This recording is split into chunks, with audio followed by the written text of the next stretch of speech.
Hello, this is Ken Marin. I'm with the National Association of Black and White Men Together. Today, we're going to talk about gender-neutral pronouns, but before I do that, please make sure you subscribe or follow us on Facebook, and we're on Twitter, and our website is nabwmt.org.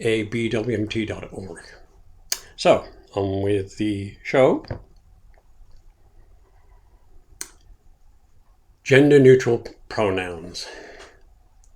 The use of they as a gender-neutral pronoun referring to a single person is on the rise. So, when somebody says John enjoyed a book that they were using, would be an example. Quite a few people have a major problem with this change in pronoun usage. One of the common objections heard to this adoption of the singular they is that it is being imposed on us rather than happening by itself with general acceptance by all. Linguists understand that language can change, such as how goodbye started out with God be with you. And the word silly once meant blessed, but there was an implication there that you were innocent, which led to a suspicion that you were weak. You may be a grammatic purist, and you may think language is supposed to stand still, and you oppose the singular they because it is less of a natural change which we are being instructed to adopt. Perhaps you think language is supposed to change, is not supposed to change by fiat. The changes brought about announcements are nothing new. One example familiar to the NABWMT is this of the shift to the usage of the word black to African American.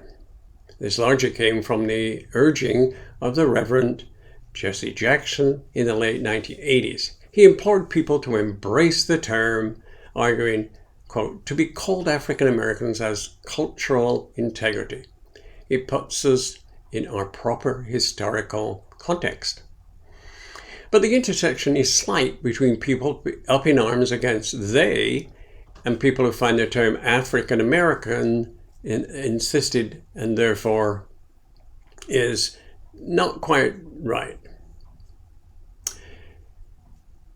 Another complaint about the gender-neutral pronoun is that it goes against the so-called natural human instinct to see a distinction between men and women, and that it doesn't correspond to immediate experience. Well, as a gay man, to say that all societies use languages to enforce fundamental differences between men and women does not sit well with me.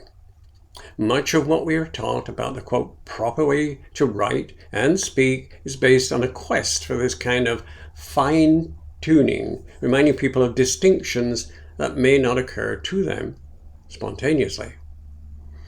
We are often taught to distinguish between the sentence, quote, the car which I drove yesterday broke down, and the sentence with no commas which says, quote, the car that I drove yesterday broke down. Thus, we can see distinctions like this are a refinement, and it's accessible only by way of being taught to them, and many cherish these, quote, grammatically correct examples.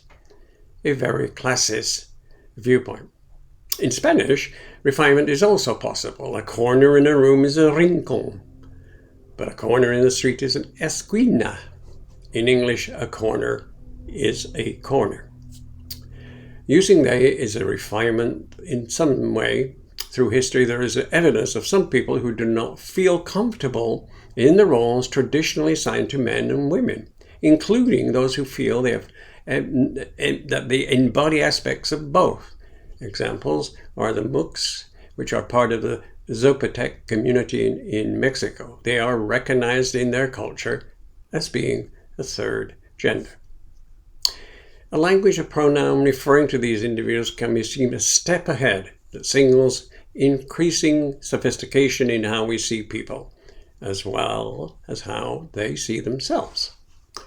Really, can that little pronoun lead to the wholesale rejection of sex and gender differences throughout society? I think not. Imagine someone who is against the teaching of For example, critical race theory, by saying that school children shouldn't learn anything about racism and slavery at all. The rationale would be, quote, "You can't teach racism because it's part of a larger curriculum I object to." What nonsense it is to keep these lessons from our kids and require schools to zip up about race and racism completely. Certainly, the school teacher dedicated to critical race theory ideas will also teach about slavery, but this hardly suggests that no one should teach about slavery at all. I'm not convinced that, quote, "they" could be all that powerful, even in a language level. For example, if anyone were to call for all people to refer to as "they," which I don't think is going to happen, it would be far away from common perception that it will be unlikely to catch on. Embrace of language convention has limits. We are supposed to knock on the door and say, "It is not me," enforce this, and we deny entry to all.